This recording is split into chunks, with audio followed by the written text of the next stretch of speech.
আল্লাহ রাব্বুল আলামিন প্রত্যেক বান্দাকে রাত্রের শেষ তৃতীয়াংশে জাগ্রত হয়ে যাতে করে তার ইবাদত বান্দিগিতে মনোনিবেশ করতে পারে এজন্য আহ্বান করে।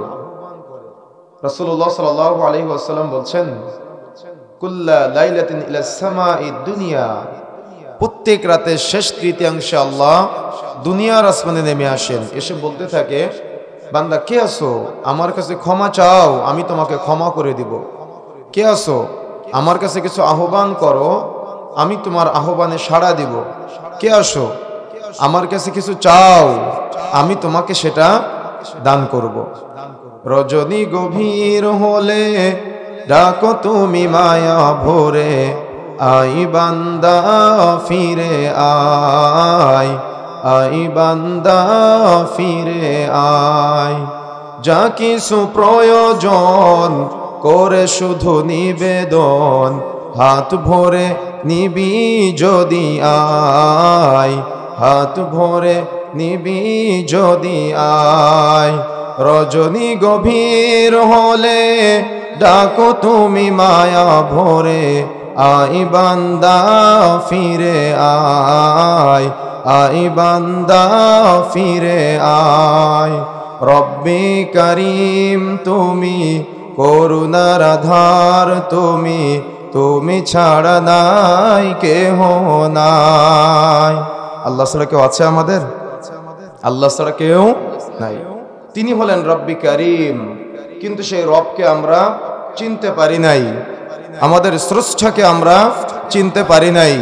আমরা মুসলমান নামে নামকরণ করেছি, কিন্তু আমরা আমাদের যিনি সৃষ্টি করেছেন স্রষ্টাকে চিনতে পারি নাই। যার কারণে আজকে আমাদের মুসলিম যুবকদেরকে তাওহীদ সম্পর্কে কোনো ধারণা নাই। অথচ লুকমান হাকিম তার সন্তানকে বলেছিল, ইয়া বুনাইয়া লা তুশরিক বিল্লাহ, বৎস তুমি আল্লাহর সাথে শরীক স্থাপন করো না। বাবা তার সন্তানকে শেখাচ্ছেন তুমি আল্লাহর সাথে শরীক স্থাপন করো না, তার মানে সন্তানকে তাওহীদের শিক্ষা দিচ্ছেন, তাওহীদের স্বীকৃতি দেওয়ার ব্যাপারে সন্তানকে উৎসাহ প্রদান করছেন।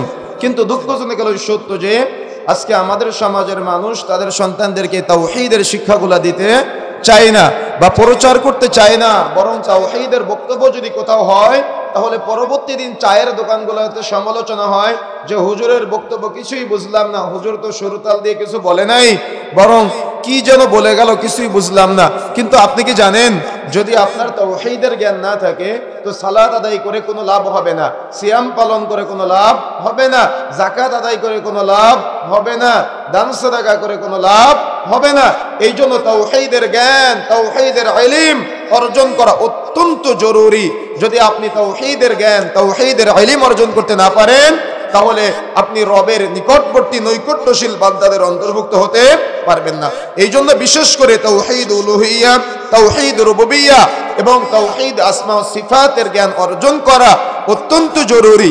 যে সমাজের বা যে পরিবারের বা যে এলাকার মানুষের তাওহীদের জ্ঞান নাই, ওই এলাকার মানুষ বিধর্মীদের সাথে মিশে যায়। দেখবেন আজকে আমাদের সমাজের এক শ্রেণীর মানুষ তারা হ্যাপি ক্রিসমাস ডে, তার মানে তারা এই খ্রিস্টানদের এই সংস্কৃতি বা সভ্যতা মুসলিম সমাজে এমনভাবে প্রচার ঘটাচ্ছে যে এই দিবসকে পালন করার জন্য আমরা আজকে দেখলাম অনলাইন সোশ্যাল মিডিয়ার মাধ্যমে কাবা শরীফের মতো জায়গায়, অর্থাৎ কাবার সামনে দাঁড়িয়ে একজন মহিলা তিনি এই হ্যাপি ক্রিসমাস ডে এটা উইশ করতেছেন। আউযুবিল্লাহ। কেন মুসলমানদের আজকে এই জ্ঞান নাই? কেন মুসলমানদের আজকে ধারণা নাই? একটাই কারণ, মুসলমান আজ তাওহীদ থেকে বহু পিছিয়ে। মুসলমান ছেলেরা, মুসলমান যুবকেরা 31st নাইট পালনের নামে, এই বিধর্মীদের উৎসব পালনের নামে, যেদিন আপনি আপনার এলাকায় কুরবানির ঈদ হয় অর্থাৎ ঈদুল আজহা হয়, ঈদুল আজহার দিন আপনি গরু জবেহ করে যদি একটা হিন্দু ছেলেকে দাওয়াত দেন তাহলে কোশ্চিনকালে সে আপনার বাড়িতে এসে খাবার গ্রহণ করবে না। কিন্তু আপনি এমন মুসলমান যুবক যে আজকে আপনি নিজেদের জীবন, নিজেদের তার মানে জীবন যৌবন যা কিছু আছে সব একটা অমুসলিমের ধর্মীয় অনুষ্ঠানে গিয়ে আপনি উৎসর্গ করে দিচ্ছেন। কেন? তাওহীদের জ্ঞান নাই। সেই জন্য আজকে মুসলমান যুবকদের শরীয়তের জ্ঞান না থাকার কারণে মুসলমান যুবকেরা যখন রাস্তা দিয়ে যায় একটা মন্দিরের সামনে দিয়ে, তখন যাওয়ার সময় যদি দেখে মন্দিরের ভিতরে ওই মূর্তির সামনে আমাদের পার্শ্ববর্তী হিন্দু ভাইয়েরা যারা আছে তারা ওই বিভিন্ন মূর্তি, তাদের যারা রব আছে, যারা অর্থাৎ হিন্দু ভাইদের রব যারা, তাদের মনে করে এই মূর্তির সামনে কেউ বাতাসা, জিলাপি বা বিভিন্ন মিষ্টি মন্ডা দিয়ে, এবং কেউ ওখানে সাজদাও দেয়, তাদের কাছে কিছু চাই। এখন আপনি হয়তো বলতেছেন যে তারা কত বোকা মানুষ যে তারা এই মূর্তির কাছে চায়, বা তারা এই মূর্তির সামনে কলা দিয়েছে, জিলাপি দিয়েছে, বাতাসা দিয়েছে।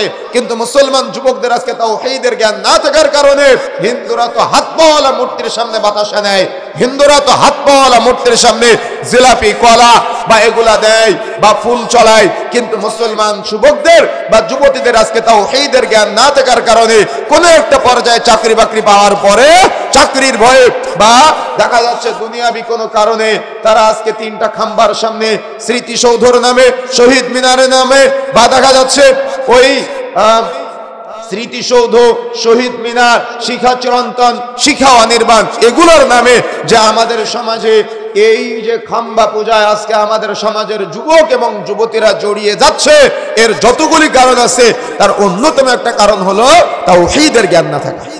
এখন আপনি হয়তো বলতে পারেন যে তাহলে কি এগুলার সামনে ফুল দেওয়া যাবে না, এই দিবস কি পালন করা যাবে না, 31st নাইট কি পালন করা যাবে না, 16 ডিসেম্বর কি পালন করা যাবে না? আপনি যারা মারা গিয়েছে তাদের রূহের মাগফিরাতের জন্য দোয়া করতে পারেন, কিন্তু তিনটা খাম্বা তৈরি করে আপনি যে সেখানে ফুল চলাচ্ছেন, তিনটা খাম্বা তৈরি করে সেখানে যে মোমবাতি, আগরবাতি জ্বালাচ্ছেন, তো একটা হিন্দু আর আপনার মধ্যে পার্থক্য কি? একটা হিন্দু তো হাত পাওয়ালা মূর্তির সামনে পূজা করে, কিন্তু আজকে আপনি তিনটা খাম্বার সামনে দাঁড়ায় পূজা করতেছেন। কথা বুঝেন নাই? কথা বুঝতে পেরেছেন? কথা বিবেক দিয়ে বুঝতে হবে। একটা হিন্দু তো হাত পাওয়ালা মূর্তির সামনে পূজা করে, কিন্তু আপনি কবরের মধ্যে মানুষকে শোয়ে পূজা করতেছেন পীরের নামে। তাহলে কিভাবে আপনি বিবেচনা করবেন? কিভাবে আপনি চিন্তা করবেন কেন এমনটা হচ্ছে?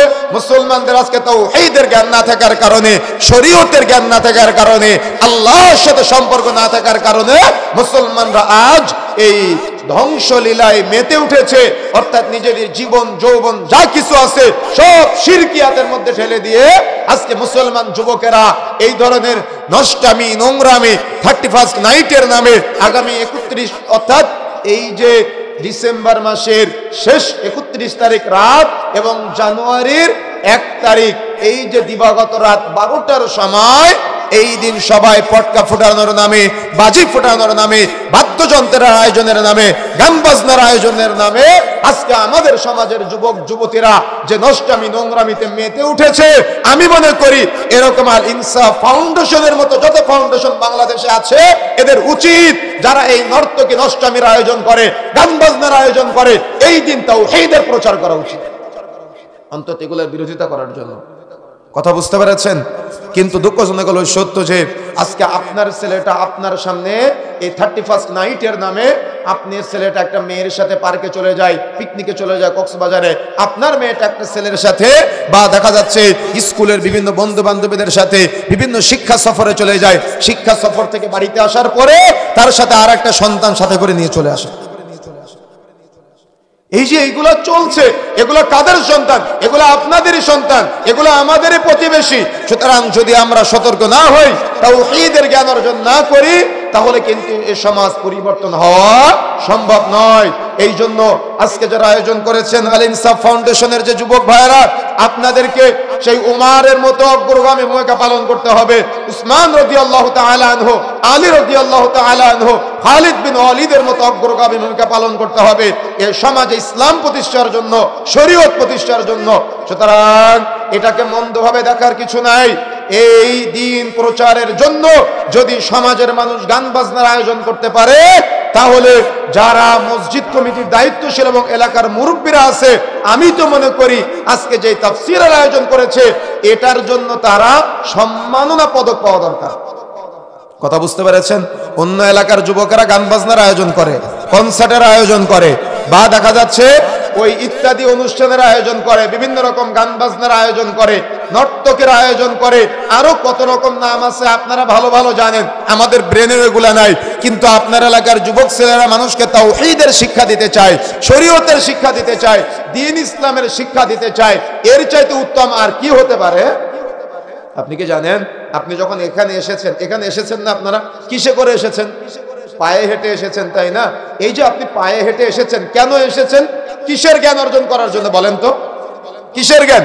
কুরআন ও সহিহ হাদিসের জ্ঞান অর্জন করার জন্য আপনারা আজকে এখানে এসেছেন। আপনি কি জানেন, আপনি যখন এসেছেন তখন আপনি হয়তো ভেবেছেন যে আপনি পায়ে হেঁটে এসেছেন বা আপনি জুতায় ভর করে এসেছেন, কিন্তু আপনি কি জানেন আপনি যখন হাঁটতে হাঁটতে এসেছিলেন তখন আপনার পায়ের নিচে ফেরেশতারা পাখা বিছিয়ে দিয়েছিল।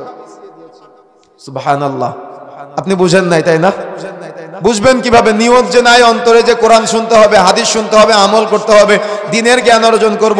রাসূলুল্লাহ সাল্লাল্লাহু আলাইহি সাল্লাম বলছেন, খায়রুকুম মান তাআল্লামাল কুরআনা ওয়া আল্লামা, সর্বোত্তম হলো ওই ব্যক্তি যে নিজে কোরআন শিক্ষা অর্জন করে এবং অপরকে শিক্ষা দেয়। তো আজকে আমরা সর্বোত্তম ব্যক্তি না? এলাকায় কি শুধুমাত্র আপনাদের এই কয়েক হাজার মানুষ বা কয়েক শত মানুষ, নাকি লক্ষ লক্ষ মানুষ আছে? কিন্তু লক্ষ লক্ষ মানুষের মধ্য থেকে আল্লাহ সুবহানাহু ওয়া তাআলা আপনাকে কবুল করেছেন। নিঃসন্দেহে আল্লাহ আপনাকে ভালোবেসেছেন, তাই কবুল করেছেন। আলহামদুলিল্লাহ বলতে লজ্জা লাগে আপনাদের? আমার কথা কি বুঝতে পেরেছেন? তাহলে এই যে আল্লাহ সুবহানাহু ওয়া তাআলা আপনাকে কবুল করেছেন আর আপনি কোরআন ও হাদিসের বাণী শ্রবণের জন্য চলে এসেছেন, আর এই অনুষ্ঠান শেষ হওয়ার আগ পর্যন্ত আমি শেষে একটা দোয়া পাঠ করব। এই দোয়াটা যদি আমার সাথে সাথে পড়ে চলে যান তো যত সাগীরা গুনাহ আছে সব এখানে রেখে যেতে পারবেন ইনশাআল্লাহ। আল্লাহর জন্য একটা সকাল বা একটা সন্ধ্যা ব্যয় করা গোটা দুনিয়া ও দুনিয়ার মধ্যে যা কিছু আছে সব কিছুর চাইতে উত্তম। সুবহানাল্লাহ। তাহলে কি আমরা খারাপ কাজে এসেছি? যারা আয়োজন করেছে তারা খারাপ কাজের আয়োজন করেছে? কি মনে হয় আপনাদের কাছে?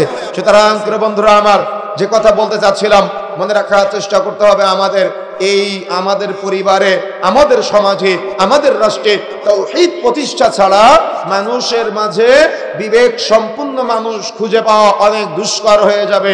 মানবতার অবক্ষয় আজকে আমাদের সমাজে অহরহ দেখা যাচ্ছে।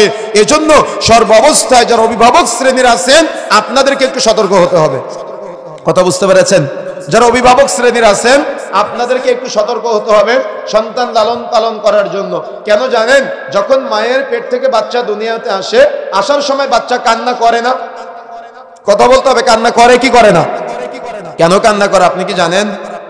আচ্ছা, মায়ের পেট থেকে বাচ্চা যখন দুনিয়াতে আসে তখন বাচ্চা কান্না করে, কেন কান্না করে আপনি কি জানেন? হ্যাঁ, সহিহ মুসলিমের হাদিস। মা বোনেরা যারা আছেন, যুবক ভাইরা যারা আছেন, ভালো করে মনে রাখবেন, মাতৃগর্ভ থেকে যখন বাচ্চা দুনিয়াতে আসে সঙ্গে সঙ্গে ওই বাচ্চার শরীরে কারিন নামক একটা জিন প্রবেশ করে। কথা বুঝতে পেরেছেন? কে প্রবেশ করে বলেন তো? কারিন নামক একটা জিন প্রবেশ করে, যার কারণে বাচ্চা কান্না করে ওঠে। যেই মুহূর্তে ওই বাচ্চার শরীরে কারিন জিন প্রবেশ করে, ওই মুহূর্ত থেকে ওই জিন শয়তানটা সন্তানকে পথভ্রষ্ট করার প্রচেষ্টা চালায়। আর ওই দিন থেকে বাবা মার দায়িত্ব হয়ে যায় ওই শয়তান থেকে সন্তানকে মুক্ত করা। কথা বুঝতে পেরেছেন? ওই দিন থেকে দায়িত্ব হয়ে যায় শয়তান থেকে সন্তানকে মুক্ত করা।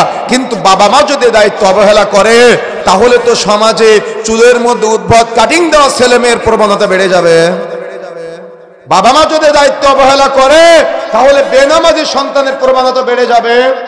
বাবা মা যদি দায়িত্ব অবহেলা করে তাহলে সমাজে তো ওই সিগারেটখোর সন্তানের প্রবণতা বেড়ে যাবে। বাবা মা যদি সন্তানকে শয়তান থেকে মুক্ত করতে না পারে তাহলে সমাজে তো দাড়ি কাটা মানুষের প্রবণতা বেড়ে যাবে। বাবা মা যদি শয়তান থেকে সন্তানকে মুক্ত করতে না পারে তাহলে সমাজে তো মাদক দ্রব্যের ছড়াছড়ি দেখা যাবে। বাবা মা যদি সন্তানকে শয়তান থেকে মুক্ত করতে না পারে তাহলে সমাজে তো সুদখোর ঘুষখোরের সংখ্যা বেড়ে যাবে। আমার কথা বুঝেন না মনে হয়? আমার কথা বুঝতে পেরেছেন? আমি কি কথা বাহিরের কিছু বলতেছি? কথা কি বুঝতে পারতেছেন আমার? তাহলে বাবা মা যদি দায়িত্ব অবহেলা করে তাহলে সমাজের সন্তানগুলো পথভ্রষ্ট হয়ে যাবে। আর বাবা মা যদি সন্তানকে পথে নিয়ে আসার জন্য প্রচেষ্টা চালায় তাহলে সন্তানগুলো আদর্শিত হয়ে চলতে পারবে। সুবহানাল্লাহ। এখন আপনার কি দায়িত্ব? যেদিন থেকে মাতৃগর্ভ থেকে বাচ্চা দুনিয়াতে এসেছে বাবা মার দায়িত্ব হলো ওই দিন থেকে শয়তান থেকে সন্তানকে মুক্ত করা। কিন্তু আপনি কি দায়িত্ব পালন করতে পেরেছেন? রাসূলুল্লাহ সাল্লাল্লাহু আলাইহি ওয়াসাল্লাম বলছেন, বুখারী মুসলিম মিশকাতে 90 নম্বর হাদিস, কুল্লু মাউলুদিন ইউলাদু আলাল ফিতরাত, প্রত্যেক আদম সন্তান যখন জন্মগ্রহণ করে তখন সে ফিতরাতের উপর জন্মগ্রহণ করে, অর্থাৎ ইসলামী ফিতরাতের উপর জন্মগ্রহণ করে। অতঃপর তার মাতা পিতা থেকে ইহুদি নাসরা বানায়, তার মাতা পিতা থেকে অগ্নি পূজক বানায়। তার মানে একজন পিতামাতা চাইলে সন্তানকে জান্নাতের পথ দেখাতে পারে, একজন পিতামাতা চাইলে সন্তানকে জাহান্নামের পথ দেখাতে পারে, জাহান্নামের পথের পথিক হিসেবে গড়তে পারে। এখন আপনি আপনার সন্তানকে কোন পথ দেখালেন? আপনি কি আপনার সন্তানকে শয়তান থেকে মুক্ত করতে পেরেছেন? আপনি কি আপনার সন্তানকে শয়তান থেকে মুক্ত করতে পেরেছেন? যখন আমাদের যুবক ভাইরা যারা আছেন আপনারা ভালো করে বুঝবেন, যখন আপনি একটা পাপ করেন, পাপটাকে কর্ম বলা হয়। পাপটা কি বলেন তো? পাপটা হলো একটা কর্ম, গুনাহটা হলো একটা কর্ম। যখন আপনি পাপ কর্মটা বাস্তবায়ন করেন তখন আপনার হিতাহিত জ্ঞান কাজ করে না, কিন্তু যখন পাপ কর্মটা সম্পাদন হয়ে যায় তখন নিজের প্রতি নিজের ঘৃণা জন্ম হয়। ইস, আমি তো পাপটা না করলেও পারতাম। কেন হয় জানেন? কেন হয়?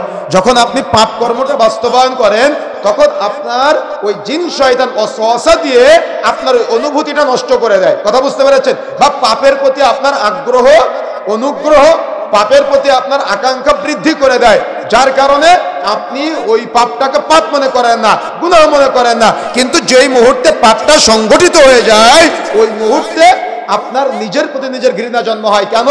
পাপ করানোর পরে শয়তান পালায়, পাপ করানোর পরে শয়তান পালায়। এই কথা আল্লাহ বলছেন, আমরা সংক্ষিপ্ত সময় আল্লাহর সেই কথাগুলো ব্যাখ্যা করব। এজন্য এই শয়তান থেকে মুক্ত থাকার জন্য আল্লাহর কাছে আশ্রয় চাইতে হবে। কার কাছে বলেন তো? আল্লাহর কাছে আশ্রয় চাইতে হবে। আউযু বিল্লাহি মিনাশ শাইতানির রাজিম, বিতাড়িত শয়তান হতে আল্লাহর নিকট আশ্রয় প্রার্থনা করছি। তাহলে শয়তান কি বলেন তো?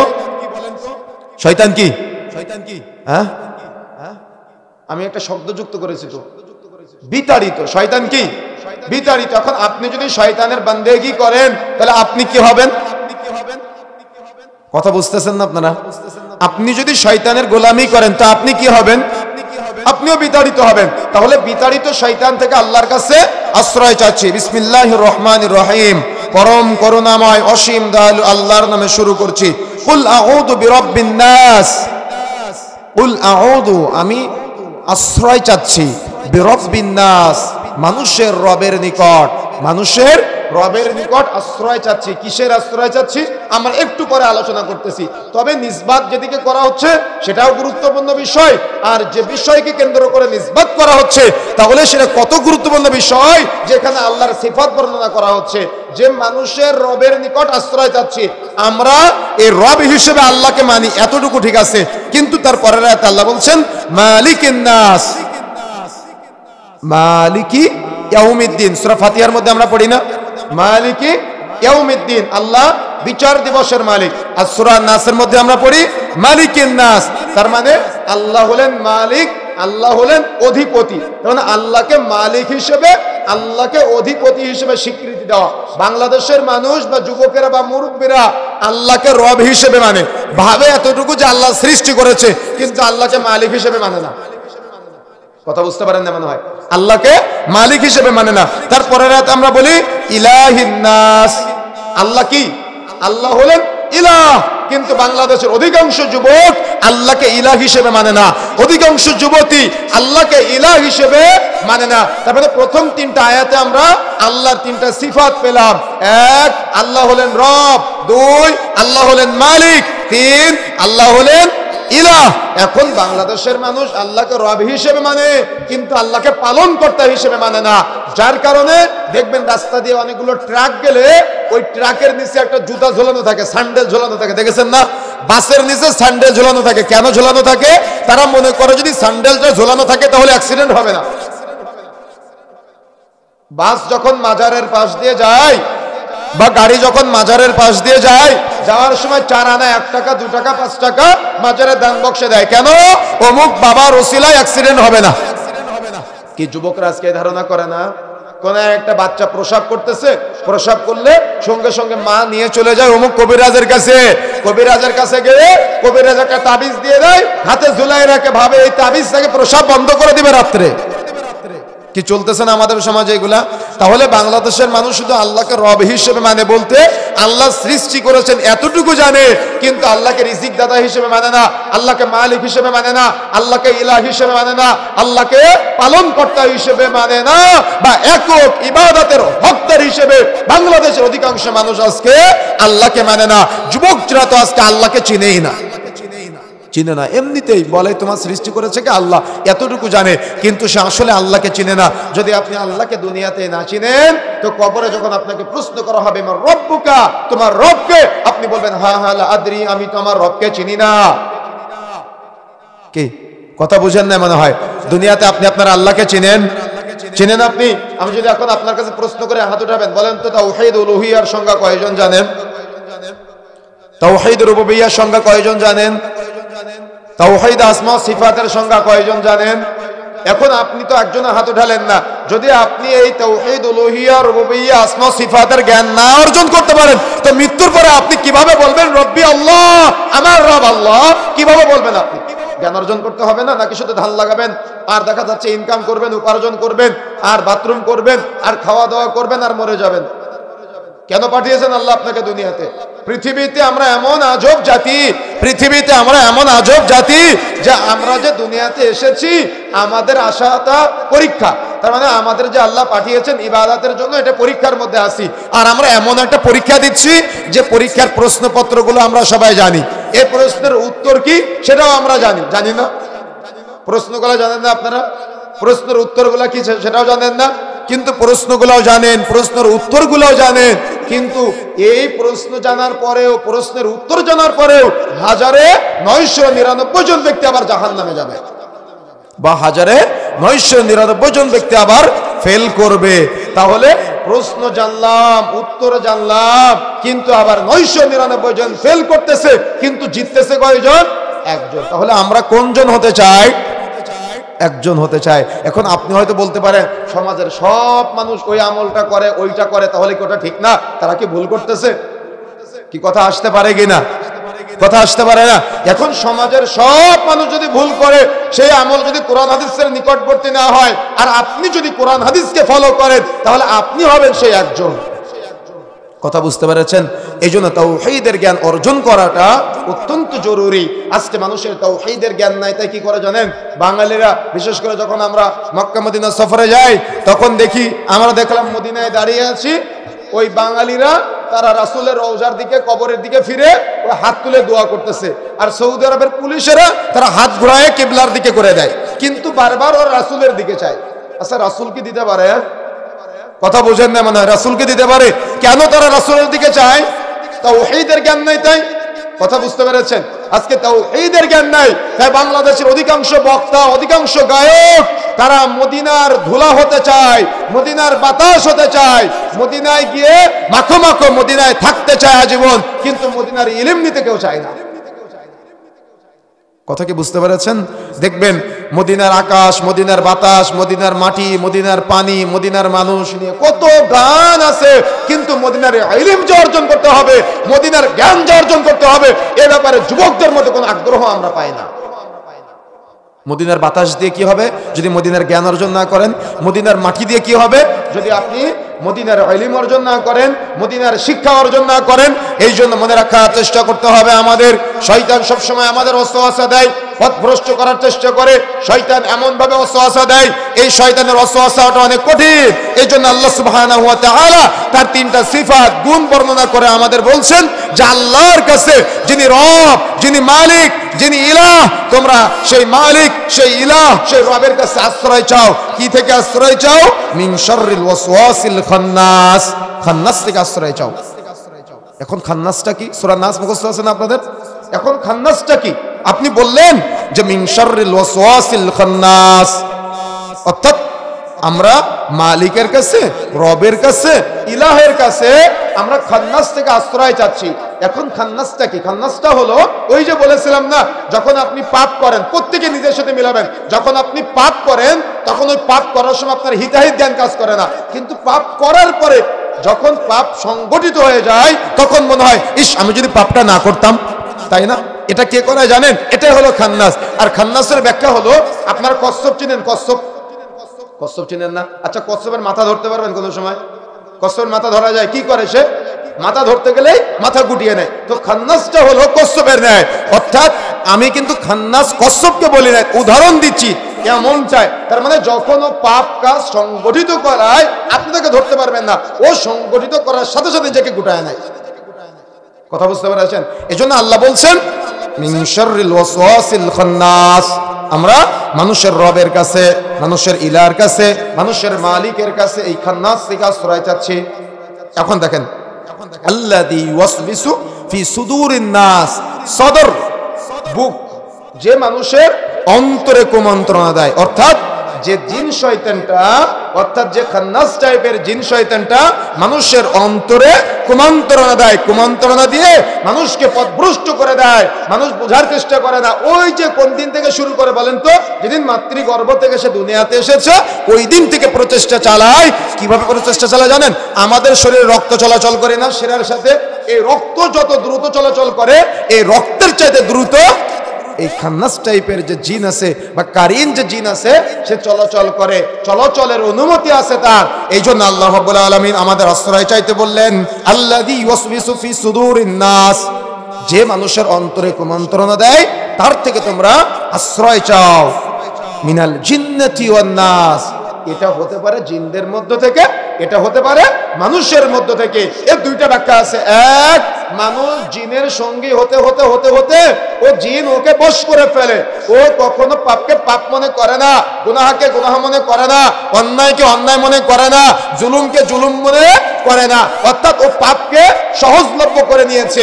আর দ্বিতীয় ব্যাখ্যা হলো, একজন মানুষ শয়তানের বান্দেগি করতে করতে করতে করতে ও যখন শয়তানের প্রকৃত অনুসারী হয়ে যায় তখন ও পাপ করার সাথে সাথে শয়তান আর তার কাছে আসা লাগে না, ও এক পর্যায়ে মানুষ শয়তানে রূপান্তরিত হয়ে যায়। কথা বুঝতে পেরেছেন? তাহলে মানুষ পাপ করতে করতে, বেনামাজি হতে হতে, গুনাহ করতে করতে, জেনা করতে করতে, নাটক সিনেমা দেখতে দেখতে, গান শুনতে শুনতে, অশ্লীলতা করতে করতে ও এক পর্যায়ে এমন পর্যায়ে পড়ে যায় যে ও মানুষ শয়তানে রূপান্তরিত হয়ে যায়, ইবলিসরা তার কাছে আসা লাগে না। দেখবেন এক শ্রেণীর বন্ধু আছে যে বন্ধু, এক বন্ধুকে ও জীবনে সালাত ত্যাগ করে না, কিন্তু জোহরের আজান হচ্ছে তার কিছুক্ষণ আগে তাকে ডেকে নিয়ে চলে গেছে, ও নামাজ পড়তে পারে নাই। আসেন এমন বন্ধু পৃথিবীতে বহু। তার মানে নামাজে বাধা প্রদান করে, সালাতে বাধা প্রদান করে। পৃথিবীতে এমন বহু বন্ধু আছে দেখবেন আপনাদের, যে আপনি জীবনে কোনোদিন সিগারেট খান নাই, কিন্তু আপনার বন্ধু আপনার হাতটা ধরে বাজারে নিয়ে গিয়েছে, নিয়ে আড়ালে নিয়ে বলতেছে একটা টান দিয়ে দেখ কেমন লাগে। কি আছে না যুবক ভাইরা? এদের মাধ্যমে আজকে যুবক যুবতীরা এই মাদকের করাল গ্রাসে আচ্ছন্ন হয়ে আছে, মোহচ্ছন্ন হয়ে আছে। আপনি শুনলে আশ্চর্য হবেন, বাংলাদেশের যতগুলো কলেজ ইউনিভার্সিটি আছে, এই কলেজ ইউনিভার্সিটির প্রায় 90% স্টুডেন্ট যারা আছে এরা আজকে মাদকের সাথে জড়িত, এবং এর মধ্যে প্রায় 30% মেয়ে যারা আছে, মেয়েরাও আজকে মাদকের সাথে জড়িত। এরা রাস্তাঘাটে প্রকাশ্যে সিগারেটকে ঘুরে বেড়ায়, কেউ কাউকে তোয়াক্কা করে না, কেউ কাউকে লজ্জা করে না। কেন এমনটা হচ্ছে? একে তো তাওহীদের জ্ঞান নাই, একে তো শরীয়তের জ্ঞান নাই, একে তো এদের এই হারামে শিক্ষাটা দেওয়া হয় নাই। আর তারা যে জায়গাগুলোতে পড়াশোনা করে, একটা কলেজ, একটা ইউনিভার্সিটি বা একটা প্রাইমারি স্কুলের হেডমাস্টার, যিনি হেডমাস্টার, তিনি ছাত্রদের সামনে সিগারেট টানতেছে। এখন বলেন তো তার যে স্টুডেন্টগুলো আছে, এই স্টুডেন্টগুলো কি শিখবে? কথা বুঝেন না মনে হয়। কথা বুঝতে পেরেছেন? হেডমাস্টার যদি ছাত্রদের সামনে সিগারেট টানে, তো তার যত স্টুডেন্ট আছে তারা কি করবে? একটা কলেজ বা ইউনিভার্সিটির একজন ভিসি যদি তার স্টুডেন্টদের সামনে, অর্থাৎ তিনি হলেন রাহবার, তার থেকে মানুষ শিক্ষা অর্জন করবে, কিন্তু রাহবার সকল ছাত্রদের সামনে, স্টুডেন্টদের সামনে সে সিগারেট খেয়ে ঘুরে বেড়ায়, প্রকাশ্যে মদ্যপান করে, তাহলে তার স্টুডেন্ট যারা আছে তারা প্রকাশ্যে মদ্যপান করবে না? অবশ্যই করবে। এখন আপনি একজন বাবা, আমি তো কলেজের বা ইউনিভার্সিটির ভিসির কথা বললাম, প্রফেসরের কথা বললাম, বা দেখা যাচ্ছে হাই স্কুলের হেডমাস্টারের কথা বললাম। এখন যদি আমি আপনার বাড়িতে আসি, আপনি একজন বাবা হয়ে আপনি আপনার ছেলেটার হাতে 5 টাকা দিয়ে বলতেছেন, আব্বু যাও সিগারেট কিনে নিয়ে আসো। ও একদিন যায়, 2 দিন যায়, 3 দিন বলে আমার আব্বু কি খায়, আমিও একটু খাই। কি বিষয়টা তাই না? বিষয়টা এমন না। আপনার ছেলেটা ভাবে আমার আব্বু কি খায়, আমি একটু খেয়ে দেখি যে খেতে কেমন লাগে। তার মানে আপনি বাবা হয়ে সন্তানকে আজকে অপরাধ করতে শিখাচ্ছেন, বাবা হয়ে সন্তানকে আজকে অন্যায় করতে শিখাচ্ছেন, বাবা হয়ে সন্তানকে আজকে গুনাহ করতে শিখাচ্ছেন। সুতরাং মাইকের আওয়াজ যতদূর পর্যন্ত যাচ্ছে, যুব সমাজ ধ্বংসের করল গ্রাসে আজকে একেবারে দ্বার প্রান্তে উপনীত হয়েছে, ধ্বংসের দ্বার প্রান্তে উপনীত হয়েছে।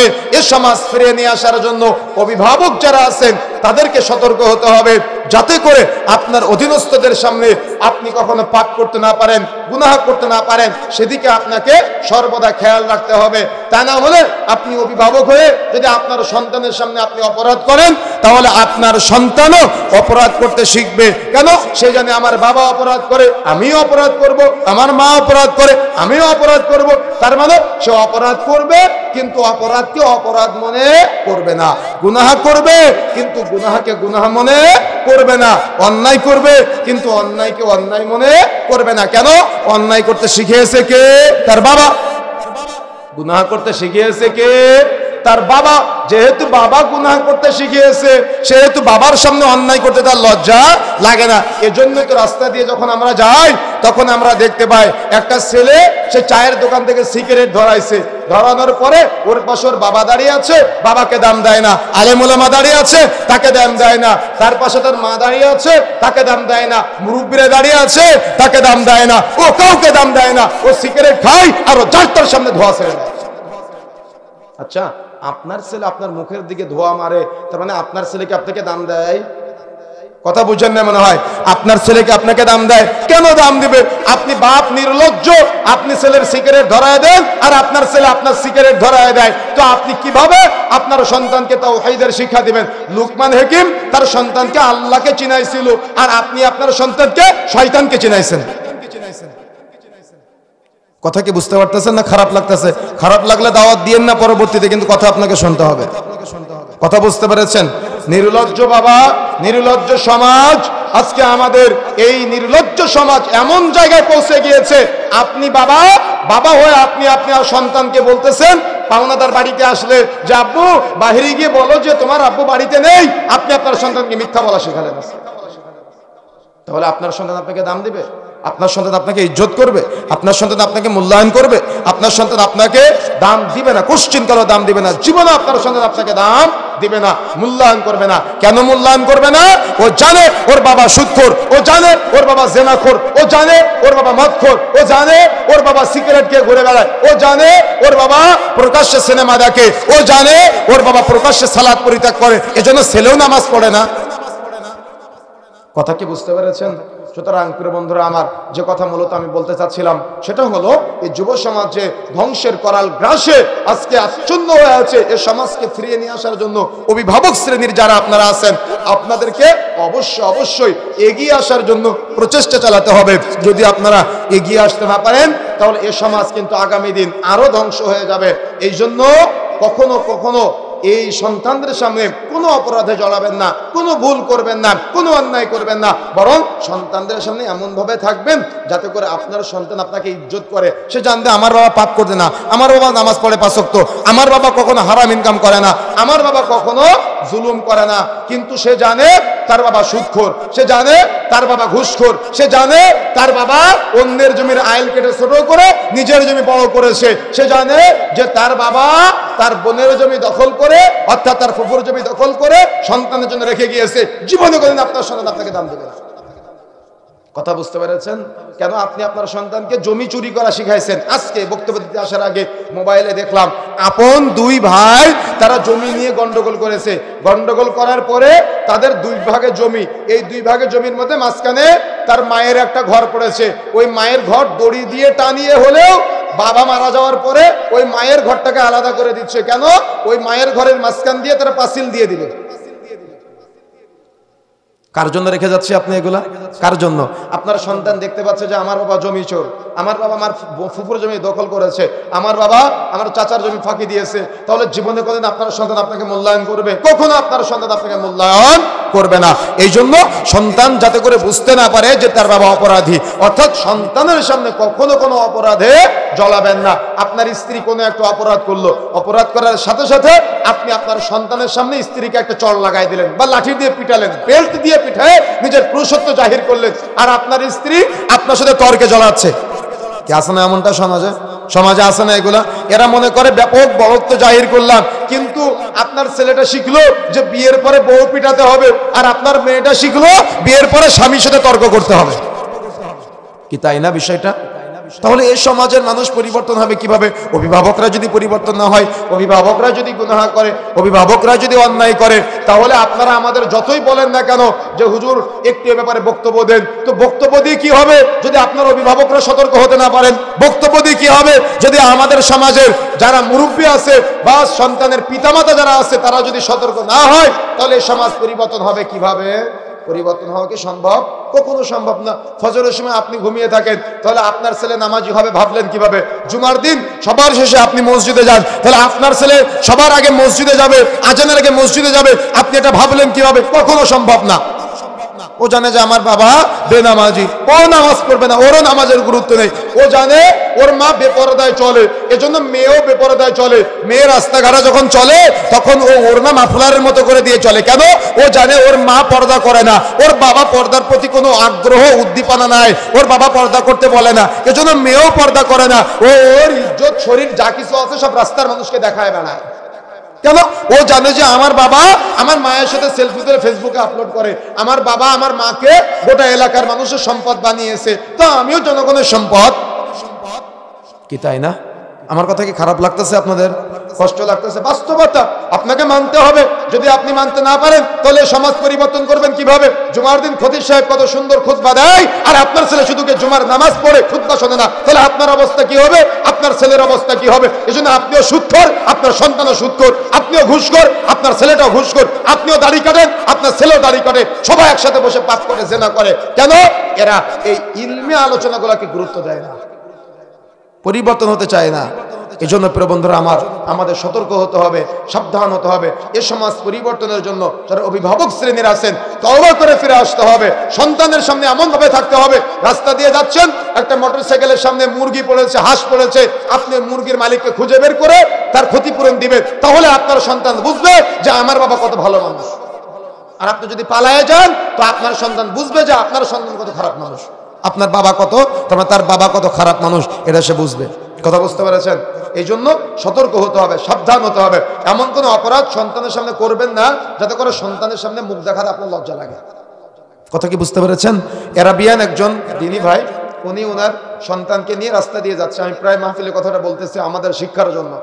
এরাবিয়ান একজন দিনী ভাই, উনি ওনার সন্তানকে নিয়ে রাস্তা দিয়ে যাচ্ছে। তো যাওয়ার সময় ট্রাফিক সিগন্যাল পড়েছে। ট্রাফিক সিগন্যাল বুঝেন? ট্রাফিক সিগন্যালের সময় কোন বাতি জ্বলে? লাল বাতি জ্বলে। কোন বাতি জ্বলে? লাল বাতি জ্বলে।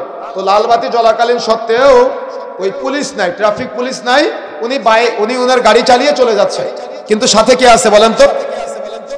সাথে কে আছে? পিছনে ছেলে আছে। কিন্তু লাইট জ্বলা সত্ত্বেও যেহেতু পুলিশ নাই, কেউ দেখতেছে না, উনি চালায় চলে গেছে। পিছন দিক থেকে ছেলে বলতেছে, আব্বু ট্রাফিক লাইট জ্বলতেছিল, আপনি যে চলে আসলেন।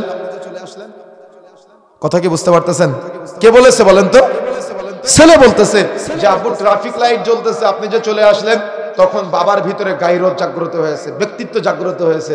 তখন বাবা বলতেছে, গাড়িটা ঘোরায় সঙ্গে সঙ্গে পুলিশ স্টেশনে চলে গিয়েছে, ট্রাফিক পুলিশ কন্ট্রোল রুম যেখানে আছে সেখানে চলে গিয়েছে। গিয়ে বলতেছে অমুক পয়েন্টে ট্রাফিক লাইট জ্বলা সত্ত্বেও আমি চলে এসেছি, আমার জরিমানা করেন, আমাকে ফাইন করেন। তো বলতেছে যে ওখানে কোনো পুলিশ ছিল না। তো না, তো পুলিশ যেহেতু ছিল না আপনি চলে যেতেন, আপনি কেন নিজের ফাইন নিজে দিতে আসলেন?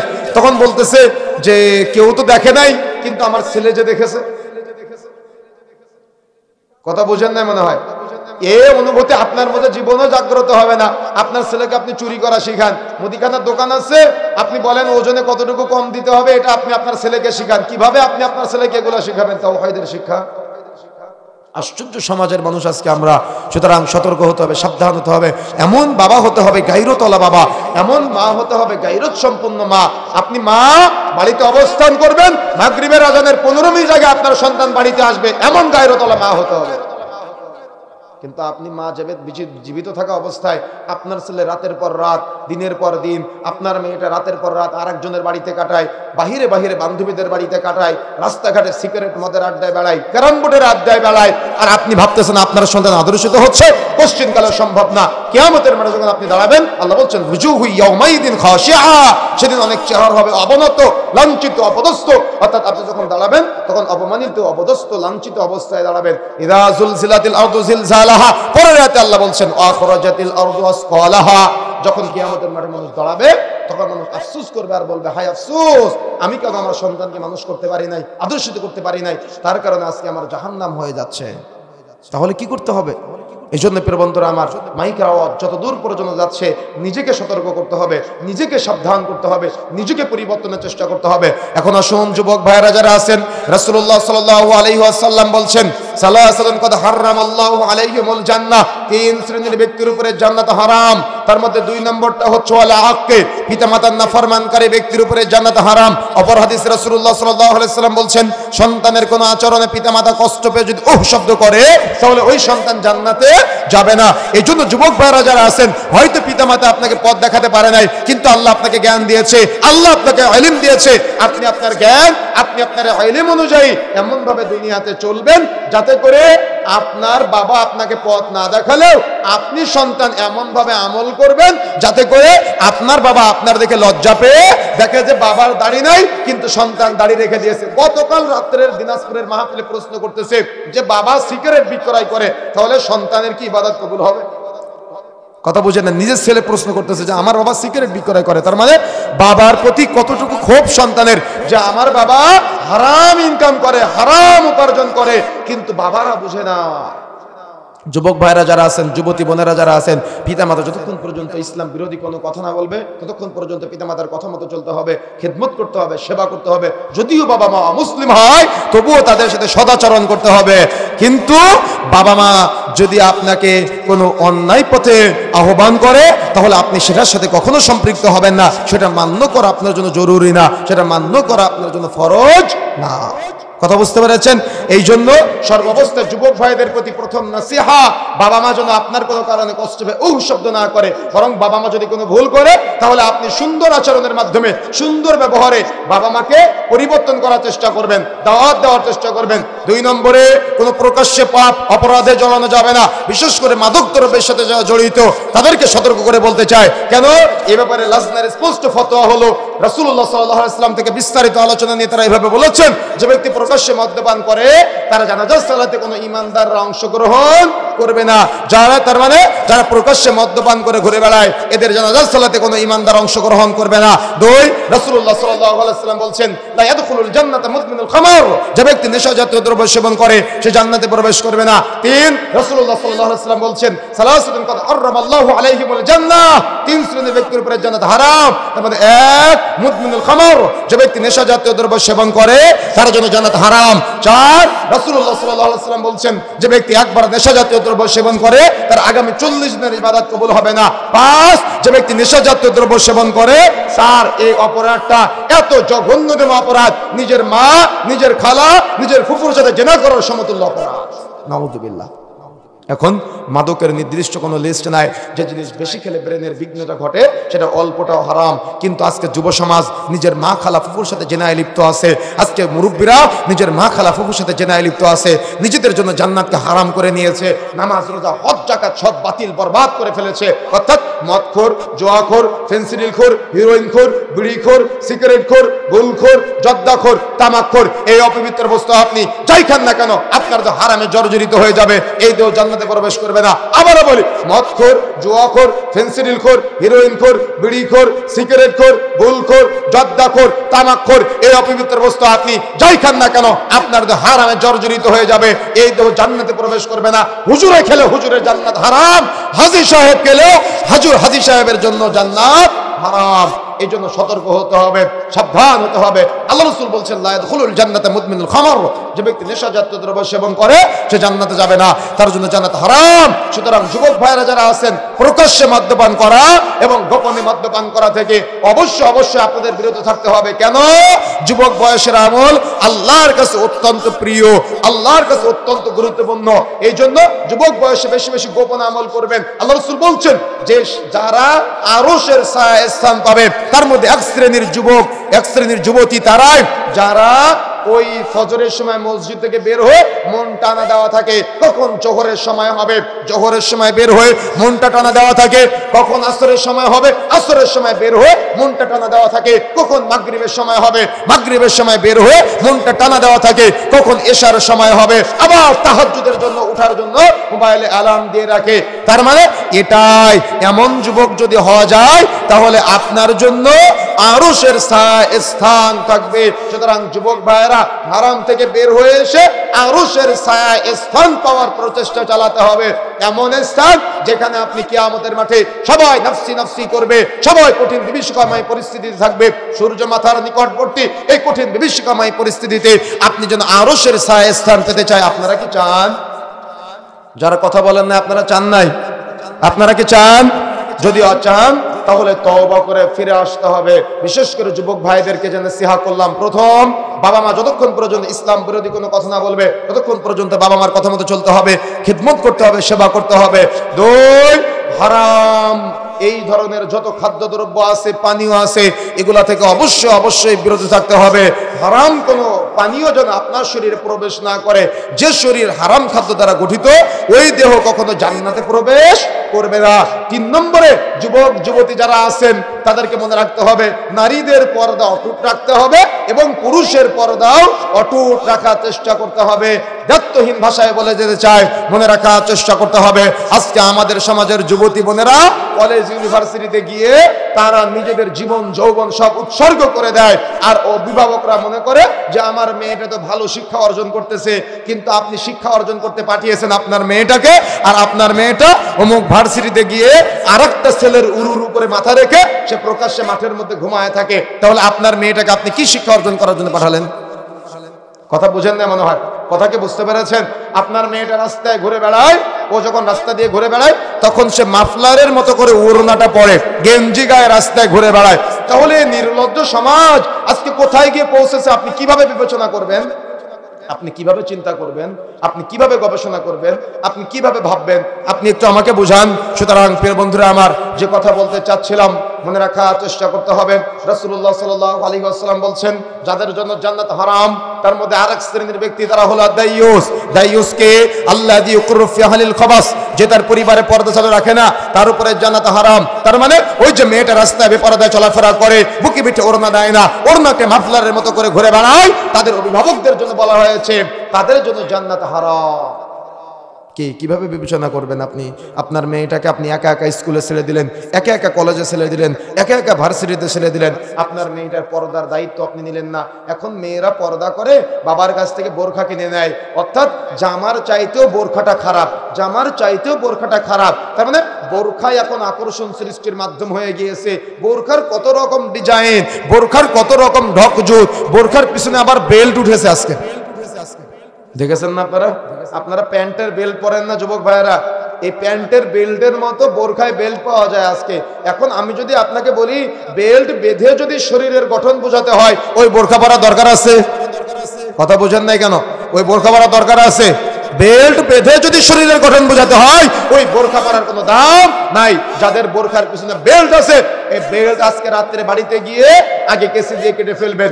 বেল্ট বেঁধে শরীরের গঠন বোঝানো যাবে না। বোরখা যাতে হবে এই জন্য যাতে করে আকর্ষণ সৃষ্টি না হয়, কিন্তু বোরখায় যদি আকর্ষণ সৃষ্টির মাধ্যম হয় ওই বোরখা পরা দরকার নাই। বোরখা পরেছেন এক পা বাড়ালে এক রক, আরেক পা বাড়ালে এক রক, তার মানে বোরখা এখন আকর্ষণ সৃষ্টির মাধ্যম। এই বোরখা পরা যাবে না। বোরখার সাথে সাথে হাত মোজা পড়তে হবে, পা মোজা পড়তে হবে, মুখমণ্ডল ঢাকার নেকাব কিনতে হবে।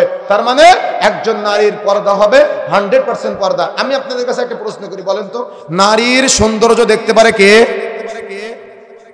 আর কে? সৌন্দর্য কে কে দেখতে পায়? একজন মুরব্বীর উত্তর ঠিক হয়েছে, একজন স্বামী, একমাত্র স্বামী, পৃথিবীর আর কেউ না। কে বলেন তো? পৃথিবীর আর কেউ না। কিন্তু আপনি এটা বুঝেন না, আপনি আপনার স্ত্রীকে রাস্তার মানুষের সম্পদ বানিয়েছেন। একটা মুদিখানার দোকান আছে, স্ত্রীকে দিয়ে আপনি ওজন করান, মাপান, স্ত্রীকে দিয়ে কেনা বেচা করান, আর আপনার স্ত্রী সারা মানুষের সাথে কথা বলে, সারা দুনিয়ার মানুষের সাথে কথা বলে। আপনার স্ত্রীকে মাঠে কাজ করতে পাঠান, আপনার স্ত্রীর কোনো মূল্যায়নটাই বুঝেন না আপনি। কিন্তু ইসলাম বলেছে আর দুনিয়া কুল্লুহা মাতা, গোটা পৃথিবীটা হলো সম্পদ। ও খায়রু মাতা'আদ দুনিয়া, তার মধ্যে শ্রেষ্ঠ সম্পদ হলো আল মারআতু আস-সালিহা, সতী এবং সাধবী স্ত্রী। সুবহানাল্লাহ। একজন নারীর শ্রেষ্ঠত্বের মর্যাদা বুঝেছেন আপনি, কিন্তু আপনি তো বুঝেন নাই। আপনার স্ত্রীর পর্দার দায়িত্ব আপনি নেন নাই। আপনি গুনাহগার হবেন কিয়ামতের মাঠে, দুনিয়াতে আপনি অপরাধী হয়ে মৃত্যুবরণ করবেন। এই জন্য মনে রাখার চেষ্টা করবেন। বলে যাচ্ছে আজকে প্রত্যেকে বিবাহের পরে আপনার স্ত্রীর 100% পর্দার দায়িত্ব আপনার, আপনার মেয়ের 100% পর্দার দায়িত্ব আপনার, আপনার বোনের 100% পর্দার দায়িত্ব আপনার, আপনার মায়ের 100% পর্দার দায়িত্ব আপনার। যদি আপনি দায়িত্ব অবহেলা করেন তো কিয়ামতের মাঠে অবশ্যই আপনাকে জবাব দেওয়া লাগবে। এই জন্য 100% পর্দা করাতে হবে। একটা মেয়েকে বিবাহের প্রস্তাব দিলে তাকে দেখা যায় কতটুকু দেখা যায়, হাতের কবজি দেখা যায়, পায়ের পাতা দেখা যায়, মুখমণ্ডল দেখা যায়। তাহলে যে মেয়েটাকে বিবাহের প্রস্তাব দেওয়া হবে না, যে মেয়েটা পর্দা করবে, তার কতটুকু দেখা যাবে? কতটুকু দেখা যাবে? কিছু দেখা যাবে না। তাহলে যে মেয়েটা রাস্তাঘাটে চলবে, ওই মেয়েটাকে পর্দা করে চলতে হবে, হাত মোজা পরে চলতে হবে, পা মোজা পরে চলতে হবে, মুখমণ্ডল ঢেকে চলতে হবে। অর্থাৎ একটা মেয়ের সৌন্দর্য শুধুমাত্র তার স্বামীর জন্য, পৃথিবীর আর কারোর জন্য না। কিন্তু আপনি এমন নির্লজ্জ স্বামী, আপনার বউ আর আপনার বেটি, অর্থাৎ আপনার স্ত্রী আর আপনার মেয়ে দুজন নাচানাচি করে, আর আপনি সেটা ভিডিও করে ফেসবুক, ইউটিউব, টিকটকে আপলোড করে লক্ষ লক্ষ টাকা ইনকাম করতেছেন। এটা হারাম, এটা চলবে না। চলতেছে না এগুলা? নিজের স্ত্রীকে রাস্তার মানুষকে দেখানো, সেলফি তুলে ফেসবুকে আপলোড করে দেওয়া, মোটরসাইকেলের পিছনে বেপরদায় নিয়ে ঘুরে বেড়ানো, এগুলো হলো কাপুরুষের পরিচয়। এই জন্য সতর্ক হতে হবে, সাবধান হতে হবে। প্রিয় বন্ধুরা আমার, যে কথা মূলত আমি বলতে চাচ্ছিলাম সেটা হলো, এ সমাজ পরিবর্তনের জন্য আমাকে আপনাকে অবশ্যই অগ্রগামী ভূমিকা পালন করতে হবে, এগিয়ে আসার জন্য প্রচেষ্টা চালাতে হবে। যদি আপনি এগিয়ে আসতে না পারেন তো আপনি কিন্তু অপরাধী হয়ে যাবেন। এই জন্য বিশেষ করে মা বোনেরা যারা আছেন, আপনার স্বামী কেন আপনাকে পর্দা করতে বলবে? আপনার ভাই কেন আপনাকে পর্দা করতে বলবে? আপনার স্বামী কেন আপনাকে পর্দা করতে বলবে? যেই মুহূর্তে আপনি মারা যাবেন, এই চেহারার সৌন্দর্যতে মানুষকে দেখাচ্ছেন, এই চেহারার সৌন্দর্য পোকামাকড়ে খেয়ে ফেলবে, মাটিতে খেয়ে ফেলবে। তো এই চেহারার সৌন্দর্য আপনি মানুষকে দেখায় কেন আপনি আপনার জান্নাতকে হারাম করে নিচ্ছেন? কথা কি বুঝতে পেরেছেন? কেন আপনি আপনার জান্নাতকে হারাম করে নিচ্ছেন? এই জন্য প্রিয় বন্ধুরা আমার, যে কথা বলতে চাচ্ছিলাম, বিশেষ করে মা বোনেরা যারা আছেন, আপনার স্বামী বলার আগে আগামীকাল সকালে হাত মোজা ছাড়া আপনি বাড়ির বাইরে বের হবেন না, পা মোজা ছাড়া আপনি বাড়ির বাইরে বের হবেন না, মুখমণ্ডল না থেকে আপনার বাড়ির বাইরে বের হবেন না। সবচাইতে কষ্টের জায়গায় কোনটা জানেন? আমাদের মা বোনেরা তাদের স্বামীর সামনে থাকে নোংরা কাপড় পরে, ময়লা কাপড় পরে, দুর্গন্ধযুক্ত কাপড় পরে, ছেঁড়া ফোনা কাপড় পরে। কিন্তু সে যখন বিয়ে বাড়িতে যায়, রং ঢং করতে যায়, তখন সে শোকেসের মধ্য থেকে সব থেকে সুন্দর জামাটা পরে যায়। রাস্তাঘাটে যখন বের হয়, সুন্দর জামা পরে বের হয়। ও তো ওর স্বামীর সামনে নোংরা কাপড়, ময়লা কাপড় পরে থাকে। ওর স্বামী যখন রাস্তায় যায়, তখন ওর স্বামীর নজর আর একটা মহিলার দিকে যায়, আর আরেকজন মহিলার স্বামীর নজর আপনার দিকে চলে আসে। কেন? তার চিন্তাও একই রকম। কথা বুঝেন না মনে হয়? কথা বুঝতে পেরেছেন? কিন্তু সর্বোচ্চ স্মার্ট থাকতে হবে স্বামীর সামনে, সর্বোচ্চ প্রকারের স্মার্ট থাকতে হবে স্বামীর সামনে, যাতে করে স্বামীর নজর বাহিরের কারোর কাছে না চলে যায়। কিন্তু মা বোনেরা তো এগুলো বুঝে না, যার কারণে নোংরা অবস্থায় থাকে, মহিলা কাপড় পরে থাকে, দুর্গন্ধযুক্ত অবস্থায় থাকে। এই জন্য আপনার স্বামীর নজর আর একদিকে চলে যায়। এই জন্য প্রিয় বন্ধুরা আমার, সতর্ক হতে হবে, সাবধান হতে হবে। পৃথিবীতে নারীর সৌন্দর্য একমাত্র উপভোগ করতে পারে তার স্বামী, আর কেউ না। 14 জন মাহরাম আছে, কিন্তু এই মাহরাম সৌন্দর্য উপভোগ করতে পারে না। বাবার সামনে মেয়ে মাথায় কাপড় খোলা রেখে চলতে পারে না, বাবার সামনে মেয়ে ওড়না না নিয়ে চলতে পারে না, গেঞ্জি গায়ে চলতে পারে না। কিন্তু নির্লজ্জ সমাজ, আজকে মেয়েরা ভাইয়ের সামনে গেঞ্জি গায়ে চলে, বাবার সামনে গেঞ্জি গায়ে চলে, দুলা ভাইয়ের সামনে গেঞ্জি গায়ে ঘষাঘষি করে। আশ্চর্য সমাজ! কিভাবে আমি তাওহীদের দাওয়াত দিব? সারা গায়ে চুলকানি, মলম লাগাবো কোথায়? তাই না? সমাজ পুরাটাই জাহালতের অতল গহ্বরে নিমজ্জিত হয়েছে। এ সমাজ পরিবর্তনের জন্য আমাকে আপনাকে এগিয়ে আসতে হবে।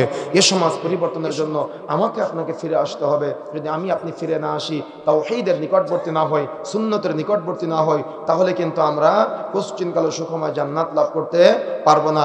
এই জন্য মা বোনেরা যারা আছেন, মনে রাখার চেষ্টা করতে হবে, মৃত্যুর পরপরই আপনার এই চেহারার সৌন্দর্য কিন্তু পোকামাকড়ের খাবার হয়ে যাবে।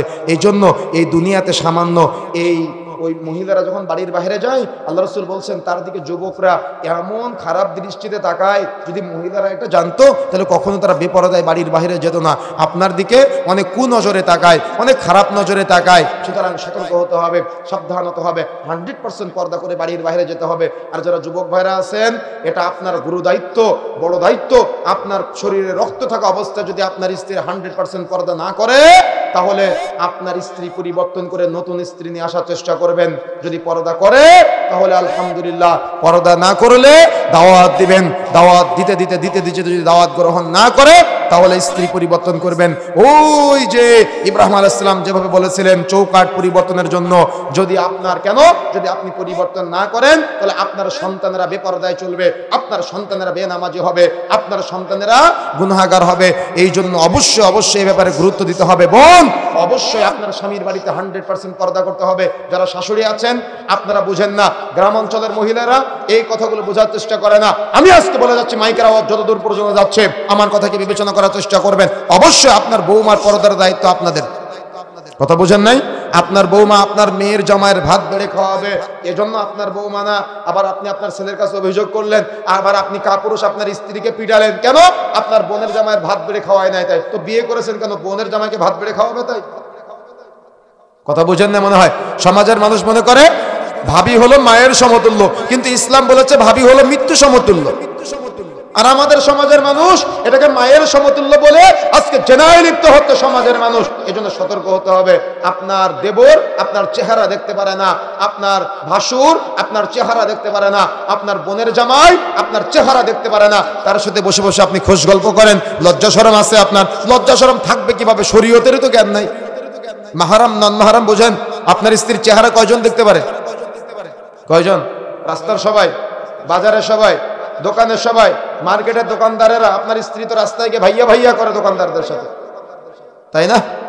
আমি মদিনা সফরে ছিলাম, তখন ফাহাদ গেটের পাশে আমাদের দিনী ভাইয়ের একজন খেজুরের দোকান আছে। তো ওনার দোকানে বসে আছি, তো একজন মদিনার মহিলা আসতেন, উনি ওনার ছেলেকে সাথে নিয়ে, একেবারে 100% পর্দা করা। তো উনি এসে খেজুর কিনতে এসেছেন। তো উনি ওনার ছেলেকে দিয়ে কথা বলতেছেন দোকানদার ভাইয়ের সাথে। উনি দোকানদার ভাইয়ের সাথে কোনো কথা বলতেছেন না। বাঙালি দোকানদার ভাই, কতটুকু খেজুর নিবে, কত গ্রাম নিবে, টাকাটাও দিল ছেলের মাধ্যমে, উনি কোনো কথা বলে নাই।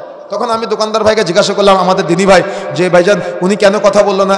আপনারা বাহিরের মানুষ, আজনবী, তাই বলে কি অহংকার করে কথা বললো না আপনার সাথে? না, বিষয়টা কি শিখি। তো বলতেছে ওনার কণ্ঠের যাতে করে ক্ষতি না হয়, তার মানে কণ্ঠের পর্দার যাতে করে হেফাজত হয়, কণ্ঠের পর্দা যাতে নষ্ট না হয়, এই জন্য উনি আমার সাথে কথা বলে না। কিন্তু আপনার স্ত্রী কি করে? আপনার মেয়ে কি করে? কুরবানির ঈদের আগে, রোজার ঈদের আগে, 15 রমাজান শেষ হতে না হতেই আপনার স্ত্রীর প্রতিদিন মার্কেটে যাওয়া লাগে। আপনার স্ত্রী, আপনার মেয়ে প্রতিদিন একা একা মার্কেটে যায়, আর দোকানদারের সাথে ভাইয়া ভাইয়া করে ফেনা তুলে ফেলে মুখ দিয়ে। কেন এমনটা হচ্ছে? শরীয়তের জ্ঞান নাই তাই, কোরআন হাদিসের জ্ঞান নাই তাই। আর আপনি কাপুরুষ তাই, আপনার স্ত্রী একা একা বাইরে যায়, বাজারে যায়, রাস্তাঘাটে যায়, মার্কেটে যায়। এই জন্য সতর্ক হতে হবে, সাবধান হতে হবে। বন্ধুরা আমার, যদি আমরা সতর্ক হতে না পারি, সাবধান হতে না পারি, তাহলে এই সমাজ কিন্তু জাহালতের অতল গহ্বরে নিমজ্জিত হবে। এই জন্য এই 100% পর্দার এই গুরু দায়িত্ব অভিভাবক শ্রেণী যারা আমরা আছি আমাদের। সুতরাং আমরা যারা আছি আমাদেরকে দাওয়াতটা পৌঁছে দেওয়ার জন্য আপ্রাণ চেষ্টা করতে হবে। পারবেন ইনশাআল্লাহ? কথা বলতে পারবেন ইনশাআল্লাহ? তাহলে যুবক যুবতী ভাইরা যারা আছেন এবং বোনেরা যারা আছেন, অবশ্যই পুরুষের পর্দা আছে, নারীর পর্দা আছে, পুরুষের সাথে নারীর এবং নারীর সাথে পুরুষের। কিন্তু দুঃখজনক সত্য যে আপনার ছেলেটা একটা মেয়েকে বাড়িতে নিয়ে এসে, বোঝেন নাই, আপনি এটা গ্রহণ করে নিলেন। গ্রহণ করা চলবে? গ্রহণ করা চলবে না। এই জন্য প্রিয় বন্ধুরা আমার, যে কথা বলতে চাইলাম আলোচনার মধ্যে, সেটা হলো শয়তান আমাদের সবসময় ওয়াসওয়াসা দেয়, যাতে করে আমরা শয়তানের ওয়াসওয়াসার শিকার না হই, যাতে করে আমরা শয়তানের ওয়াসওয়াসার শিকার না হই। শয়তানের পাতে ফাদা পা না দিয়ে আমরা যাতে করে, শয়তানের পাতা ফাঁদে পা না দিয়ে আমরা যাতে করে তওবা করে ফিরে আসতে পারি। পারবো ইনশাআল্লাহ? এ সমাজ পরিবর্তনের জন্য আমাকে আপনাকে এই অগ্রগামী ভূমিকাটা পালন করতে হবে। এবং অভিভাবক যারা আছেন, সন্তানের হাত ধরে নামাজে নিয়ে যাবেন, সিরাতের শিক্ষা দিবেন, জান্নাতের আকাঙ্ক্ষা দেবেন, জাহান্নামের ভয় দেখাবেন, কুল সিরাত সম্পর্কে জানাবেন। এবং মিজানের পাল্লা সম্পর্কে জানাবেন। এগুলো বাবা হিসেবে আপনার দায়িত্ব। কিন্তু আপনি বাবা হিসেবে সুদ খাওয়া, ঘুষ খাওয়া, জেনা করা, কত রকম শিখান আপনি আপনার সন্তানকে। আপনি বলেন আমি শিখাই না, আপনি শিখান। ওই যে টিভি দেখেন না, সিনেমা দেখেন না, ছেলে পাশে বসে থাকে, আপনিও যে কল্পনা করেন ছেলেও একই কল্পনা করে, উভয় একসাথে বসে জেনা করেন। আপনি আপনার সন্তানকে জেনা করতে সহযোগিতা করেছেন। এই জন্য সতর্ক হতে হবে, সাবধান হতে হবে, তওবা করে ফিরে আসতে হবে। যদি আমরা তওবা করে ফিরে না আসতে পারি তাহলে এই সমাজ কিন্তু জাহালতের অতল গহ্বরে নিমজ্জিত হবে। ফিরে আসতে পারবো ইনশাআল্লাহ, চেষ্টা করতে হবে। আমরা যতটুকু আলোচনা করেছি আল্লাহ রাব্বুল আলামিন আমি সহ আমাদের সবাইকে আমলে বাস্তবায়ন করার তৌফিক দান করেন, বলেন আমিন। কিছু প্রশ্ন এসেছে। যে জায়গায় কি অশ্লীল কাজ হয়েছে ওই জায়গায় ইসলামী কাজ করা যাবে কিনা এ বিষয়ে কোরআন হাদিস কি বলে? অশ্লীল কাজ বলতে হয়তো এই মাঠে কখনো গান বাজনার আয়োজন হয়েছে, কোরআন হাদিসের আয়োজন করা যাবে কিনা এটা বুঝিয়েছেন নাকি? যদি এটা বুঝাই থাকেন তাহলে জায়গার তো দোষ নাই, যারা আয়োজন করেছে তাদের দোষ। কথা বুঝতে পেরেছেন? যারা আয়োজন করেছে তাদের দোষ, আয়োজক কমিটির দোষ। আল্লাহ রাব্বুল আলামিন যখন কোনো ভালোবাসে তখন ফেরেশতা জিবরিল আমিনকে কাছে ডাক দেয়, ডেকে বলে আমি অমুক বান্দাকে ভালোবাসি। ফেরেশতা জিবরিল আমিন আবার অন্যান্য সকল ফেরেশতাদেরকে ডাক দেয়, ডেকে বলে আমি ভালোবাসি, আল্লাহ ভালোবাসে, তোমরাও তাকে ভালোবাসো। তখন ওই ব্যক্তির মাধ্যমে এমন এমন কিছু কাজ করিয়ে নেওয়া হয় যার মাধ্যমে দুনিয়াবাসীও তাকে ভালোবাসে। সুবহানাল্লাহ। এই জন্য দিনের কাজ যারা করে তাদেরকে নিঃসন্দেহে আল্লাহ ভালোবাসে। এই জন্য জায়গার দোষ না, জায়গার কোনো অপরাধ না, বরং এই জায়গা আবার কিয়ামতের মাঠে সাক্ষী দিবে। আজকে যেখানে আপনারা আয়োজন করেছেন না, এই কিয়ামতের মাঠে এই জায়গা সাক্ষী দিবে যে তারা কোরআনের প্রচার করার চেষ্টা করেছিল, হাদিসের প্রচার করার চেষ্টা করেছিল।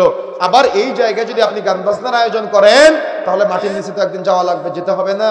এই যে ডুমডুমা হাউসের আয়োজন করেছিলেন, গান বাজনার আয়োজন করেছিলেন, এই জায়গাটাও কিয়ামতের মাঠে সাক্ষী দিবে। জায়গার কোনো দোষ না, আপনারা আয়োজন করতে পারেন ইনশাআল্লাহ, কোনো সমস্যা নেই। বরং উচিত যাতে করে গান বাজনার আয়োজন করতে না পারে। সামনে ওই যে 31 নাইট দিয়ে আসতেছে, তারপরে 21শে ফেব্রুয়ারি আছে, 16ই ডিসেম্বর আছে। এই দিনগুলোতে বিশেষ করে মানুষ গান বাজনা বাদ্যযন্ত্রের আয়োজন করে। কোনো তাওহীদ প্রেমী মানুষ, কোনো তাওহীদ বুঝা মানুষ, প্রকৃত মুসলমানের ছেলেরা এই আয়োজন করতে পারে না। এজন্য আপনারা সতর্ক থাকার চেষ্টা করবেন। কোনো বাবা যদি তার সৎ ছেলেকে যদি একেবারে সবকিছু থেকে মাহারাম করে, এ বিষয়ে কোরআন হাদিস কি বলে? সৎ ছেলে বলতে কি বুঝিয়েছেন? সৎ ছেলে যদি হয় যে বাবা দুইটা বিয়ে করেছে, ওই বাবার প্রথম স্ত্রীর সন্তান, দ্বিতীয় স্ত্রীর সন্তান, এটাকে সমাজের মানুষ সৎ বাবা, সৎ ভাই বলে নাকি? সৎ ভাই বলে, কিন্তু এটা কিন্তু সৎ ভাই না। কথা বুঝেন না? মানে এটা সৎ ভাই না। একজন পুরুষ মানুষ যদি 4টা বিয়ে করে, 4 জন স্ত্রী যদি দুইটা দুইটা করে 8টা সন্তান থাকে, এরা সবাই আপন ভাই। কেন? বাবা একজন, বাবা একজন, মা আলাদা, সবাই আপন ভাই, সম্পদ সমপরিমাণ ভাগ হবে। কথা বুঝতে পেরেছেন? বাবা একজন, মা আলাদা, সবাই আপন ভাই। তাহলে সৎ ভাইকে, সৎ ভাইয়েরও ব্যাখ্যা আছে। সৎ ভাই হলো একজন মহিলার এক জায়গায় বিয়ে হয়েছিল, সেখানে 2টা ছেলে, তালাক প্রাপ্ত হওয়ার পরে আরেক জায়গায় বিয়ে হয়েছে, সেখানে আবার 2টা সন্তান, ওই আগের স্বামীর ঘরের সন্তান, পরের স্বামীর ঘরের সন্তান, এরা হলো সৎ ভাই। অর্থাৎ মা একজন, বাবা আলাদা, তারা হলো সৎ ভাই। কথা বুঝতে পেরেছেন? কিন্তু বাবা একজন আর মা আলাদা, মা 4 জন, 4 জন ভাইয়ের আলাদা আলাদা পৃথক সন্তান, সবাই আপন ভাই, এবং সবাইকে বাবা মারা যাওয়ার পরে সমানভাবে সম্পদ ভাগ করতে হবে। যদি মারা যাওয়ার আগে কাউকে কম কাউকে বেশি দিয়ে যান, কিয়ামতের মাঠে তাকে ওই সম্পদ পূর্ণ বহাল না করা পর্যন্ত আপনি জান্নাতে যেতে পারবেন না। কেন? আপনি জমি ফাঁকি দিয়েছেন নিজের সন্তান থেকে। আল্লাহ আপনাকে দিয়েছে আপনার সন্তানদের মাঝে ভাগ বাটোয়ারা করে দেওয়ার জন্য, কিন্তু আপনি সেটা না করে আপনি মরার আগে তো ভাগ করতে পারেন না। আপনি মারা যাওয়ার পরে ইসলামী শরীয়তের মিরাজ বন্টন অনুযায়ী সম্পদ ভাগ হবে। মারা যাওয়ার আগে কাউকে কম কাউকে বেশি দিয়ে যাবেন, এটা কিন্তু বাবার প্রতি অভিযোগ। এই অভিযোগ নিয়ে যদি আপনি মারা যান আর সন্তান যদি কিয়ামতের মাঠে অভিযোগ করে, পশ্চিমকালে আপনি জান্নাতে যেতে পারবেন না। যারা অভিভাবক আছেন, বন্ধুর জমি ফাঁকি দিবেন না, ফুফুর জমি ফাঁকি দিবেন না। বাবা যদি ভুল করেও যায়, সন্তান যারা আছেন এগুলা বাবার নামে ওই ফুফুকে বা বোনকে ফেরত দেওয়ার চেষ্টা করবেন, তা না হলে কিয়ামতের মাঠে জবাব দেওয়া লাগবে। অনেক বাবা আছে এক ছেলেকে বেশি দেয়, এক ছেলেকে কম দেয়, এক মেয়েকে ওই মাঠের মাঝখান থেকে দেয় আর ছেলেকে ফ্রন্টের জমি থেকে দেয়। এটা একেবারে অনুচিত, এটা উচিত না, এটা হিন্দুয়ানি কালচার, এগুলো চলবে না। সতর্ক হতে হবে, সাবধান হতে হবে। সমান ইসলামী শরীয়তের মিরাজ বন্টন অনুযায়ী ভাগ করতে হবে, না হলে কিয়ামতের মাঠে জবাব দেওয়া লাগবে। হযরত বয়ানের শেষে একটু যারা টাকা দিতে পারে নাই তাদের ভিতরে, আচ্ছা ঠিক আছে, আপনারা, আমরা তো আলোচনার শেষ পর্যায়ে, যারা আমাদের মাঝে এখনো দান সাদাকা করতে চান, যদিও আমরা ওই গতানুগতিক বক্তাদের মতো করে দান সাদাকা উঠাই না, আপনারা যারা দায়িত্বশীল আছেন আপনারা একটু রুমাল নিয়ে চলে যাবেন, যাতে করে আমাদের দিনী ভাইরা যে আয়োজন করেছে এই আয়োজনে তাদের একটু সহযোগিতা হয়। এজন্য যাদের রুমাল আছে রুমাল নিয়ে আপনারা ভিতরে চলে যান। শেষে আমরা কিছু কথা বলতে বলতে আপনারা টাকাটা উঠিয়ে ফেলেন। প্রিয় বন্ধুরা আমার, আমি মূলত আলোচনার মধ্যে আপনাদের যেটা বোঝানোর চেষ্টা করেছি সেটা হলো আমাদের সমাজ আজকে ধ্বংসের অতল গহ্বরে নিমজ্জিত হওয়ার যতগুলি কারণ আছে তার মধ্যে অন্যতম একটা কারণ হলো মানুষ আল্লাহকে চিনে না। কাকে চিনে না বলেন তো? আল্লাহকে চিনে না। যান আপনারা ভিতরে ঢুকে যান, দায়িত্বশীল ভাইয়েরা ভিতরে ঢুকে রুমাল নিয়ে চলে যান। মানুষ কাকে চিনে না বলেন তো? আল্লাহকে চিনে না, আল্লাহকে রব হিসেবে মানে না। মানুষ এখনো কালিমার অর্থটাই বুঝে না। এই জন্য আল্লাহকে চিনতে হবে, নবীকে চিনতে হবে, দ্বীন ইসলাম সম্পর্কে জানতে হবে। আমাদের সমাজের মানুষের কোরআন হাদিসে দাওয়াত দিলে তারা বলে কথায় কথা ধর্মটা নিয়ে আসেন কেন, কিন্তু যখন আপনাকে কবরে রাখা হবে তখন আপনি বলবেন, আপনাকে জিজ্ঞাসা করা হবে মা দিনুকা, তুমি কোন দিনের উপরে ছিলে। এখন দুনিয়াতে যদি আপনি দিন ধর্ম সম্পর্কে জ্ঞান অর্জন না করেন তাহলে আপনি কি কবরের মধ্যে বলতে পারবেন যে আমার দিন ইসলাম? কোশ্চেন করলে বলতে পারবেন না। এই জন্য দিন ধর্ম সম্পর্কে চূড়ান্ত সঠিকভাবে জানতে হবে এবং আমলে বাস্তবায়ন করতে হবে। স্বল্প সময় আমরা যে কথাগুলো বলেছি, আল্লাহ রাব্বুল আলামিন আমাদের কথাগুলো বিবেচনা করে আমলে বাস্তবায়ন করার তৌফিক দান করেন, বলেন আমিন। আল্লাহ রাব্বুল আলামিন আমাদের মাঝে যারা অসুস্থ আছে তাদের সবাইকে শিফায়ে কামিলা আজেলা দান করেন, বলেন আমিন। আমাদের মাঝে যারা ঋণগ্রস্ত আছে তাদের সবাইকে ঋণ থেকে মুক্ত হওয়ার তৌফিক দান করেন, বলেন আমিন। আমাদের মাঝে যারা অভাবগ্রস্ত আছে আল্লাহ রাব্বুল আলামিন তাদের সবাইকে অভাব থেকে মুক্ত হওয়ার এবং কাটিয়ে ওঠার তৌফিক দান করেন, বলেন আমিন। অনেক অনেক বালা মুসিবত বিপদের মধ্যে আছেন, আল্লাহ রাব্বুল আলামিন তাদের সবাইকে বালা মুসিবত বিপদ থেকে হেফাজত করেন, বলেন আমিন। আল্লাহ রাব্বুল আলামিন আমাদের সবাইকে জান্নাত পর্যন্ত একসাথে থাকার তৌফিক দান করেন, বলেন আমিন। এবং যুবক ভাইয়েরা যে আয়োজন করেছে মৃত্যু অবধি এবং তাদের পরবর্তী প্রজন্মরাও যেন এই ধারা অব্যাহত রাখতে পারে, কিয়ামতের আগ পর্যন্ত যেন দিনের প্রচার ও প্রসারের এই কাজ অব্যাহত থাকে, আমরা তাদের জন্য দোয়া করি, বলেন আমিন। পরিশেষে আমরা আল্লাহর কাছে দোয়া করি, আল্লাহ আমরা যারা এখানে উপস্থিত হয়েছি আমাদের এ প্যান্ডেল এবং ও প্যান্ডেলে অর্থাৎ উভয় জায়গাতে যারা আমরা আজকে এখানে উপস্থিত হয়েছি, এখনো পর্যন্ত বসে আছি, আল্লাহ তুমি আমাদের সবাইকে এভাবে কোনো একদিন জান্নাতে যেন আমরা বসে গল্প করতে পারি এবং কথাবার্তা বলতে পারি, বলেন আমিন।